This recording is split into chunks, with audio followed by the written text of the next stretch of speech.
যে হামলা উস্কানি দিয়ে বা এই ধরনের কোনো জায়গায় যদি আমাদেরকে প্রতিহত করার চেষ্টা করা হয় আওয়ামী স্টাইলে, আমরা মরে যাব, তবু আমরা রাজপথ ছেড়ে দফায় দফায় হামলা হলো। ড্রাইভারকে তারা এমন বেধড়ক প্রহার করেছে যেটা বাংলাদেশের ইতিহাসে ন্যক্কারজনক। ইন্টারপোল একটা ছেলের চোখ তুলে নেওয়া হয়েছে। ডাক্তার আমাদেরকে জানিয়েছে আজকে তার অপারেশন, সে কখনো পৃথিবীতে আলোর চোখ দেখতে পারবে না। এবং সেখানে আমরা দেখেছি যিনি আমাদের জেলা সদস্য সচিব, তার হাত ভেঙে দেওয়া হয়েছে। এরপরে আমরা বলেছি এই হামলার, ন্যক্কারজনক হামলার প্রতিবাদে আমরা পরের দিন একটা বিক্ষোভ কর্মসূচি ডাকি। বিক্ষোভ কর্মসূচিকে ঠেকানোর জন্য আওয়ামী স্টাইলে পুলিশ সেই একই পোশাকে, যেই পোশাক একটা সময় আওয়ামী লীগের আমলে একই কায়দায় কর্মসূচি বানচাল করতো, সেই বিএনপির আমলে এসে তারা সেখানে ছাত্র দলের একটা কর্মসূচি দেখিয়ে 144 ধারা জারি করলো। পুরা শহরে ছাত্র দল, যুব দল, রামদা, ঝাড়ু, হকি স্টিক নিয়ে ঘোরাফেরা করলো।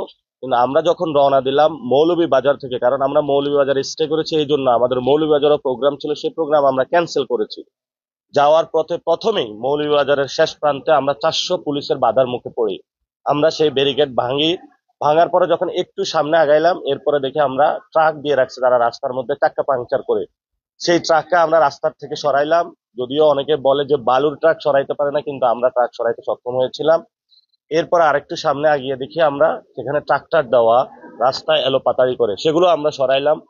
এরপরে ওইখানে গিয়ে দেখি 500 পুলিশ, পুলিশের পরে হলো এপিবিএন, এপিবিএন এর পরে হলো বিজিবি, বিজিবির পরে হলো ছাত্রদল, যুব দলের সন্ত্রাসীরা, যাদের হাতে দেশীয় অস্ত্রপাতি ছিল।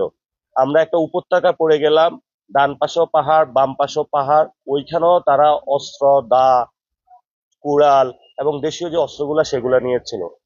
এবং এরপরে আমরা সেখানে পুলিশের সাথে কথা বলি। কথা বলার পরে আমরা একটা স্থানীয় হবিগঞ্জের থানায় ফাঁড়িতে যাই। সেখানে হলো ছাত্রদল, যুব দলের লিখিতভাবে 11 জনের বিরুদ্ধে মামলা করি এবং অজ্ঞাত আসামি ছিল 100 জন। আমাদের প্রায় 20 লক্ষ টাকার জিনিসপত্র তারা ছিনিয়ে নিয়ে যায়। একটা হাইয়েস্ট গাড়িকে এমন ভাবে ভাঙচুর করানো হয়েছে যে গাড়িটি আর ব্যবহারের যোগ্য নয়। নগদ 5 লাখ টাকা ছিল, সেই 5 লাখ টাকাও তারা ছিনিয়ে নিয়ে গিয়েছে। আমরা বলবো যে আমরা একটা ফেসিবাদী বাংলাদেশ থেকে উত্তরণের পর যখন একটা নতুন গণতান্ত্রিক বাংলাদেশের স্বপ্ন নিয়ে এগোচ্ছি, সেই সময় এই ন্যক্কারজনক হামলা এবং আমাদের উপর অত্যাচার, চোখ কেড়ে নেওয়া, মালামাল চিন্তায় পুরো দেশবাসী প্রত্যক্ষ করলো। আমরা এখনো চাই শান্তিপূর্ণ একটি বাংলাদেশ, যে বাংলাদেশে আমরা গণভোটের রায় বাস্তবায়ন এবং আমরা আওয়ামী যে নৃশংস হত্যাযজ্ঞ হয়েছিল 2024-এ, সেই নারকীয় হত্যাযজ্ঞের বিচার চাই আমরা বাংলাদেশে।